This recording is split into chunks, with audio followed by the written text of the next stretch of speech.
Le Ramada Encore Genève ainsi que son bar et restaurant The Hub vous accueillent du lundi au vendredi autour de plats et cocktails savoureux. Bonjour et bienvenue à l'invité de Thierry Dim. Nous avons le plaisir d'accueillir aujourd'hui M. Norbert Foster. Bonjour M. Foster. Bonjour.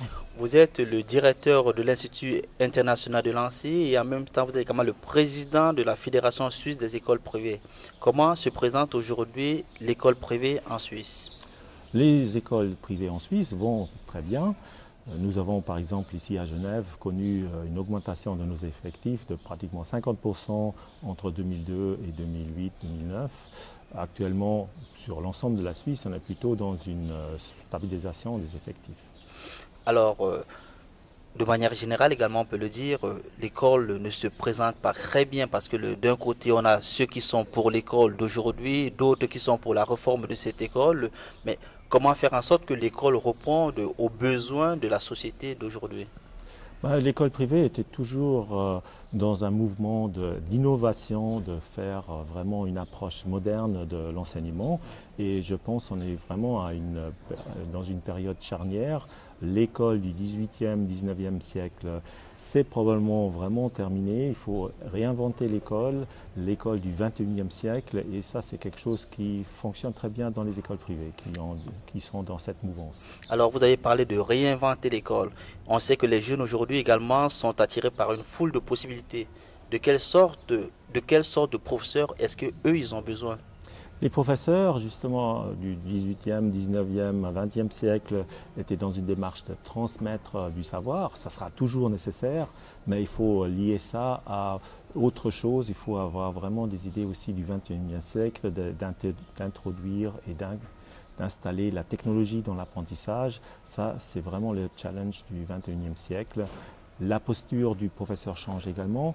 Le professeur n'est plus devant sa classe, il doit aussi motiver ses élèves. La génération aujourd'hui doit être motivée différemment qu'une génération du 20e siècle. Alors il est en partie aussi comme un coach, il doit coacher ses élèves. Parce que qu'est-ce qu'on demande pour demain? Ce sont des élèves qui ont la capacité de pouvoir apprendre tout le temps. C'est vraiment l'apprentissage tout au long de la vie, la formation continue qui est nécessaire. Et là, c'est vraiment un coaching qui devient nécessaire. Alors, ce qu'on reproche souvent à l'enseignement de manière générale, pas juste uniquement à l'école privée, c'est qu'il y a un dysfonctionnement entre l'école, l'université et le monde du travail. Est-ce qu'aujourd'hui, les formations qui sont données sont adaptées pour préparer les jeunes qui seront les leaders de demain? Est-ce qu'ils sont préparés au marché du travail? Oui, c'est vrai, c'est toujours ces transitions qui sont difficiles. Quand on demande aux anciens qu'est-ce qui était difficile, souvent on entend oui, l'université ne nous a pas préparé à 100% ce que la société, les compagnies aussi demandent. Aujourd'hui, dans les écoles privées, par exemple, il y a des programmes leadership, c'est-à-dire vraiment de créer et de former les jeunes à leurs tâches de demain, c'est-à-dire d'être leader, de travailler en coopération avec d'autres, quelque chose qui jusqu'à maintenant ne fait pas partie du programme des écoles. Les nouvelles technologies sont partout, même dans les écoles. Est-ce que vous pensez, selon vous, que les nouvelles technologies seront les enjeux de l'école de demain?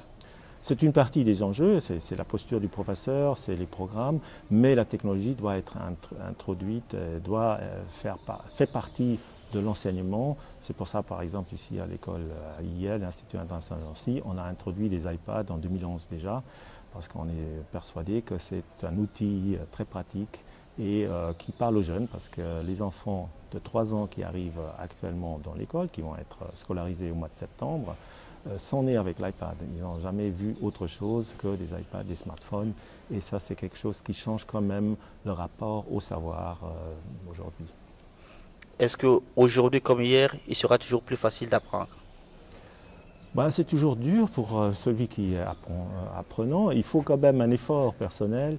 Il y a du travail. Le motto de l'école, c'est travailler et réussir ensemble.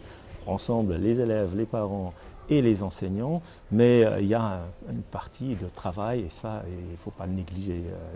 Il faut faire un effort pour apprendre. Merci, Monsieur Foster. Merci à vous. Quant à vous, nous vous donnons rendez-vous très prochainement avec un nouvel invité. Au revoir.